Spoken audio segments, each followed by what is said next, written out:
Hi, I'm Aoife Devitt, and welcome to today's Markets Happy Hour podcast. It is Thursday, July 24th, and I'm delighted to be joined again by Jonathan Chesshire, who is the founding partner, managing principal of Sindia Capital. He has joined us once before on the podcast, and we had to have him back for a replay. Welcome, John. Thanks for joining us here. Thanks so much for having me.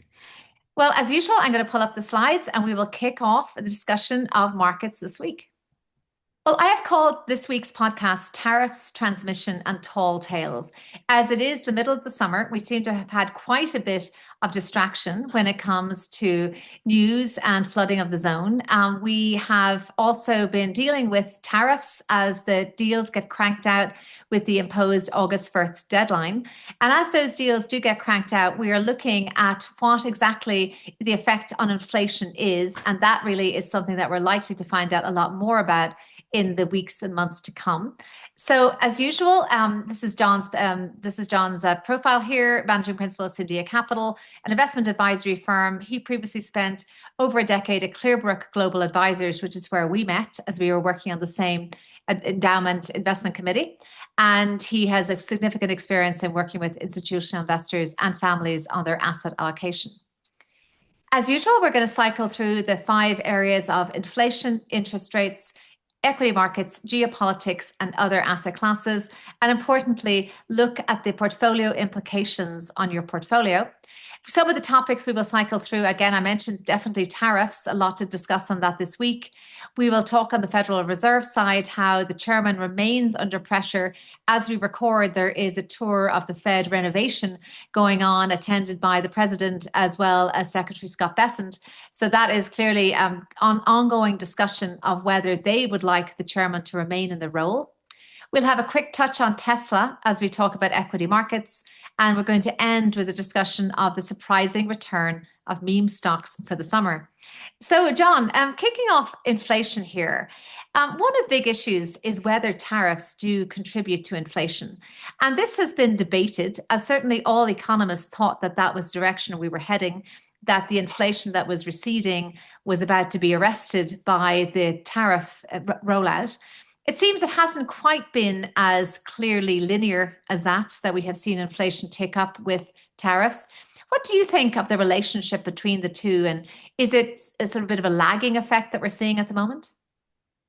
I don't think we have fully seen the impact. As we all know, the Trump administration is continuing to negotiate with a variety of countries, and we haven't seen the full details of all of those agreements, the ones that have been announced and the ones yet to be announced, and whether they're MOUs or significantly larger documents. But I would say that most of the tariffs to date have impacted perhaps we'll say older economy stocks. And you think about autos, for example, they are going to be impacted much more than say semi-conductor stocks. And to the extent that we've seen that play out in the equity markets, holds true. I mean, you look at an auto stock, the auto sector, their margins are around 3.5, between 3.5 and 4%. But if you look at a semi stock or the semi sector, their margins are roughly 25%. So there's much more cushion that the semi stocks have. And to that end, that's only for the units that are sold within the U.S. So you look at the how the S&P has performed and how those concentrations of tech stocks have impacted equity markets. I would say from a stock standpoint, tariffs haven't really had an impact yet, but I do think there's going to be a greater impact on the economy going forward. We'll talk a little bit about Tesla later and their robots potentially. But you think about the American worker and how those tariffs may impact them. Back to the autos, auto manufacturers are going to have to make some changes, and that may play out in other areas too, in terms of employment. It's really interesting, isn't it? This old economy, new economy dichotomy, as it is the new economy stocks that are really driving the stock market. We talked last week about how the stock market is still quite concentrated in terms of those big tech stocks dominating. So that's really driving the equity market side. And then when we look behind the curtain at where the tariffs are actually having an effect, this chart on the left shows that it's becoming progressively more severe, the effect that tariffs are having, maybe because of this lag effect of the inventory stock building or stockpiling in the run up to tariffs becoming effective. We've heard from, we talked about already, some of the auto stocks and the severe drop in profits that they've experienced, and they're expecting worse to come. And we still don't know about just how CapEx, holding back on CapEx because of uncertainty, is likely to affect some of these numbers as well. And also pricing power, really not really in the hands of many of those old economy stocks in the same way that it is the new economy stocks. But it does seem that the estimated hit to US growth is sort of flatlining a little bit, given that we've had some of these truces announced. So it's really quite unclear, isn't it, how this is likely to pan out for the second half of the year. We will likely know in a few weeks, have a little bit more clarity. Indeed. And just moving on, so you've shown this chart here, just comparing what the tariff rates are likely to be. And I think it's pretty much across the board. We are seeing net increases. Certainly Brazil, if we look at going from 10 to 50%, we've talked about in this case of Japan, the standard 15% now being the norm. That would be a step down from the April 2nd tariff rate. But any conclusion just in terms of, are we looking just at a different status quo now? The status quo is going to be of just higher tariffs across the board. Absolutely. I don't think we're going to get away from that going forward. There are going to be some adjustments, and ultimately that's going to affect the not only the U.S. consumer but the global consumer. And then just to bring this into context of other inflation, there's a chart actually we showed last week, but I think it is a reminder that we're seeing this kind of on again, off again decline in inflation. It's very much a US phenomenon. We've had Europe's inflation come down quite precipitously since its peak. And we've also spoken about deflation, even on the cards in China, as its economy starts to look perilously like Japan's economy looked for some time when it was really trying to beat back deflation. So I'd say this is the US exceptionalism at work again. It seems to be one of the only countries really still wrestling with inflation, some of that of its own doing. And I don't know, one of the other areas that I think has not been really given a huge amount of credit to is the effect of the weakening dollar. That we've spoken, when the dollar was strong, other countries had to deal with imported inflation as their imports went up in local currency terms. This could now be a factor for the US, that its imports will be going up in dollar terms as its dollar is weaker, which of course could be another source of imported inflation for the US.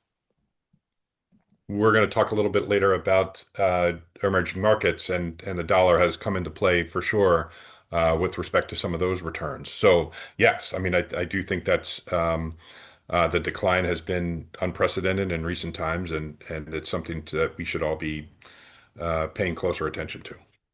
And let's not forget then, so this uncertainty around inflation, the uncertainty around tariffs, this is all feeding in to a pretty murky picture on the interest rate stage. We thought, a clear indication from the ECB in Europe that rates were coming down. They were concerned about potential stagflation. They knew they had to stimulate their economy. Inflation was not a worry, and it was more about ensuring that growth didn't slip. And they now are set to hold rates, it seems like, as of today. A lot of that due to Trump's tariffs being unresolved. There could be potentially quite a punitive tariff in place in Europe. It looks today, as we're speaking, that it could be settling closer to 15%. That rate set for Japan, but certainly 30% was being mooted. So therefore, it seemed like that was just simply too much uncertainty for the ECB.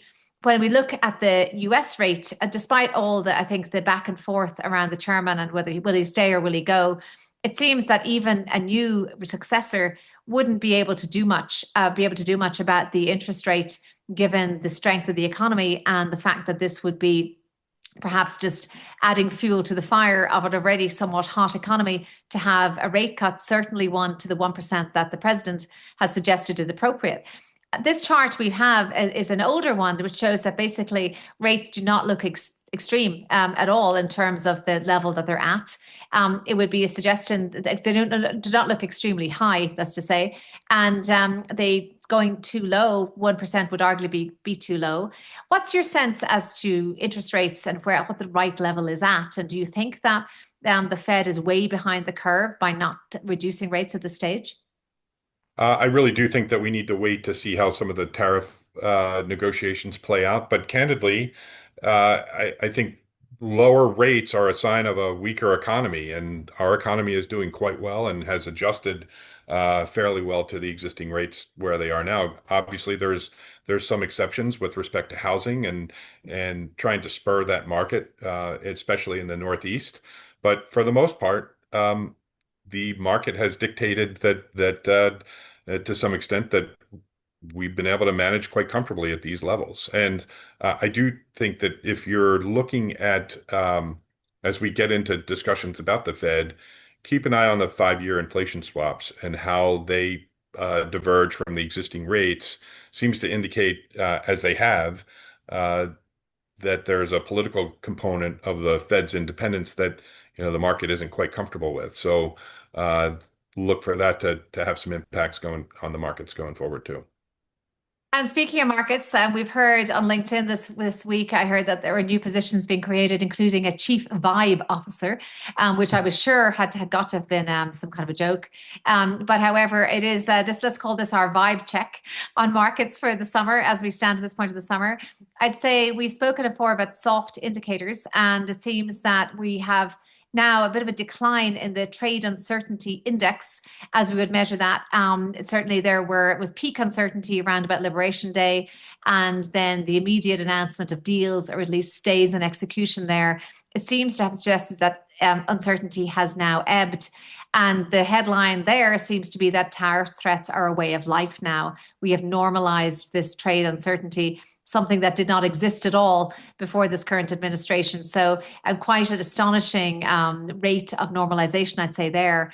If we look at the other indication of market panic versus euphoria, it seems that tariffs would have been peak panic. And this is a chart here by Russell. But we seem to be now getting back to a neutral. We're not in euphoria yet, but we seem to have been now that the soft indicators are at least improving when it comes to market participants. I'm interested, though, to see whether you would suggest that's the case for the consumer. It's always been nagging at me that the consumer has not had great sentiment while markets have been raging, which suggested a bit of a decoupling there between the soft and the hard indicators, and even between the consumer's experience and the stock market experience. What's your vibe check on that, on the consumer's health at this stage? We have seen, I think that there was some concern with respect to credit card delinquencies and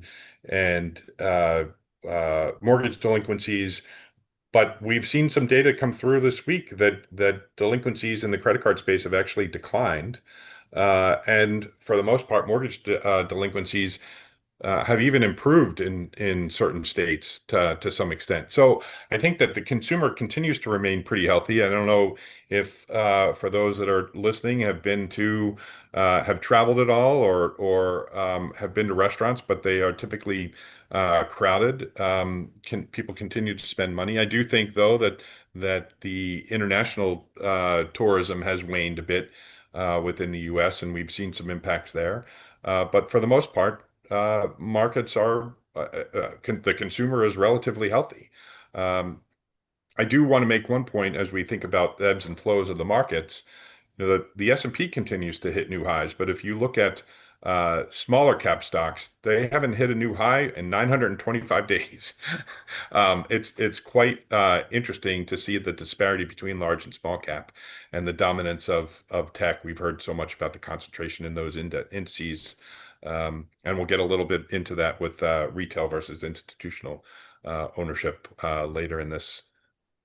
Oh, Uh, exactly. And I think that's just a continuation of that topic we had at the beginning, the old versus new economy, because I mhm. think some of those same factors affecting the old economy, the low margins, the lack of pricing power, the perhaps lack of vertical integration, lack of supply chain integration, that is all affecting the small and mid cap stocks, as well as the just general lack of interest in owning small and mid cap stocks. So it's really a kind of a double whammy that is notable and perhaps makes us question whether some of the relationships we thought were in place and the rotation that we thought would take place will take place. But I'm not sure we'd have enough time in today's happy hour to go through all of those. But just back to our vibe check. So clearly again, this is an old economy new economy type type of debate that we can continue. We've got Goldman Sachs foregoing its second round of job cuts, so things look good for bankers, at least not as bad as expected. Can't imagine the sentiment if you thought you were earmarked for a job cut and now you're told that your job is safe. It doesn't seem like the most secure state you'd be in, but at least that's the case for some of the Goldman Sachs employees. And then the UK economy, we did see those shedding jobs for its fifth consecutive month in June. Again, a bit of this divergence between the UK's economic and financial state and some of the rest of the world. And certainly Europe might be more in the UK's camp. Back to the old new economy divide, we talked about GM's profit shrinking. It took a $1.1 billion tariff hit and it expects worse next quarter. So managing expectations there. Whereas Google revenue is soaring on the AI boom and investors are eyeing a spending surge. And this is the company which we thought search was dead because it was all going to be replaced by AI. And it seems that search has had a boost. So really interesting, some twin fortunes there. And again, because of all this AI boom spending, we've heard about NVIDIA potentially being not only being the first company to cross the 3 trillion barrier, but potentially heading for 10 trillion in terms of market cap if all of this CapEx spend continues. Very interesting, I think, vibe checks on the market this past month. And Tesla, again, part of the woes there. It's a tale of two cities when it comes to stocks performance. And we have Elon Musk warning of rough quarters ahead. Been many factors affecting Tesla's demise, from the behavior of the him at the helm, as well as just waning sales in Europe and the cancelling of EV incentives, and we've seen that the revenue has dipped on weaker year-on-year sales. It was a tough market overall for the auto sector, but particularly for Tesla, and with its kind of valuations and price to perfection, price more like a tech stock essentially than an auto company. I suppose it was going to always come down to earth at some point, but that doesn't seem to be good news for Tesla investors. I'm not sure, John, if you have any thoughts, particularly on the EV sector and Tesla as a whole. With respect to the EV sector, yeah, I mean there's gonna be some pain there going forward, not just for Tesla but for all the manufacturers. When you have, and I think Tesla is hitting some headwinds not just from the EV incentives but competition, especially their sales waned in China as well. If you look at a vehicle like BYD, um, where just what you would get dollar for dollar relative to a Tesla, there's no competition whatsoever. And I think the market in China is not as large as maybe originally it was anticipated. I think that Tesla has and Musk have perhaps started to turn their attention to AI. We saw an investment, a cap raise for XAI earlier this week, with SpaceX making an investment in XAI. You've seen some good, some bad. Tesla had a rollout this week of a Tesla diner in which the Optimus robots were featured that sort of had mixed reviews. I think there were some issues there with the robots, but nonetheless, that is a pretty big growth area with the expectation that it's going to fill the void in a lot of different areas going forward. And this is longer term trends, whether it's manufacturing. You would expect those Optimus robots to be the first passengers to Mars, and when SpaceX finally makes its move. So, I think that there are definitely some headwinds in the shorter term and maybe the midterm with Tesla, but over the longer term, some of the innovation that they're focusing on is truly going to change things, no doubt. So don't necessarily count Tesla out yet. Even the president doesn't want to count Tesla out. There was, I think, a post today around the initiatives around AI that the government has put in place, and a widespread, I think, celebration of that, primarily because there's unlikely to be much regulation. I think in that respect, OpenAI was celebrating the fact that they were given almost free rein for a period now to innovate, which is good news for the US tech sector for sure. But I think we'll have to be careful about the encroachment in some cases, especially if regulation is behind the curve. We mentioned we were going to look at EM, and I'd say that there's been a bit of a cheerleading for EM in recent weeks. I'm actually heading out to South America soon, and I'll have a report from the ground there. but the debt spreads for top-rated emerging markets have fallen. Their investment grade yield over US Treasuries has come down for both corporates and sovereigns. So clearly a sign both of just an assessment of the risk premium that's appropriate there. We've seen some cheerleading in the form of the protagonists suggesting that global volatility is a reason to lean into emerging markets that are now no more volatile than developed markets, perhaps. They have institutions that have stood the test of time. These are the economies that are used to inflation. So no better place to test some of these abnormal movements there.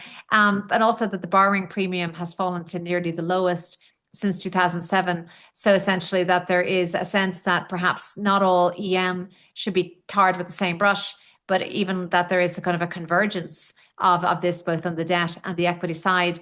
Any thoughts on EM and its evolving role?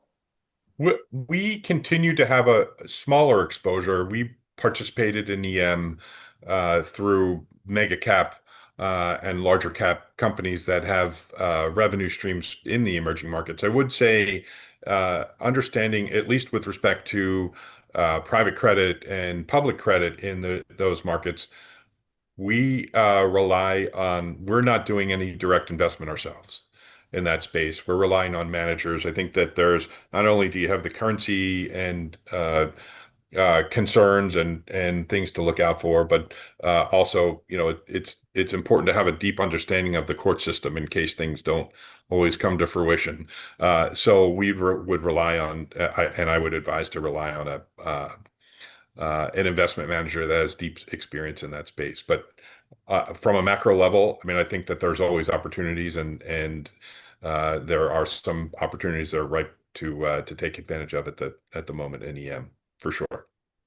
And now we're on to meme stocks. As I did mention, the summer silly season, and I personally was shocked to see Coles take its place there among meme stocks. Open Door, similarly, real estate, kind of real estate tech, I suppose, in that respect. And you've got some thoughts as to what's driving this. Tell us what you think might be behind some of the meme stock craze. Well, I think that this was an interesting chart that Citadel published recently, a week and a half ago, with respect to the amount of retail activity that is in the overall market. And you can see we are in the right side of this graphic, upwards of 21-ish%, and we're at historical levels with not seen in some time since back to 21, where they've been quite this high. And then if you look at there's an interesting Bank of America chart. Thanks, Ethan.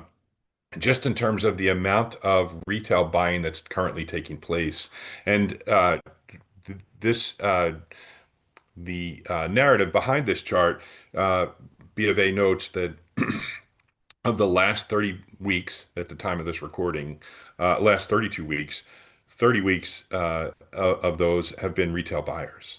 So when we think about how that plays into the meme stocks, I think it's pretty interesting that what you see here is that institutional markets are net sellers of equities, which I think is obviously taking some money off the table, but I do think that that's very interesting, and does play a role in the meme craze that we're currently going through. It is fascinating, and it makes me wonder, first of all, is this measured just of equities as a whole? Is there some profit taking in US markets by institutions which might be more inclined to invest in non-US markets? If they're taking money off the table, I would question where it's going, because there's not a lot of obvious other places to go unless they're taking profit and just putting it into cash. It doesn't surprise me that the retail investor is buying in. We know there's a lot of money on the sidelines in money market funds. I think north of 7 trillion.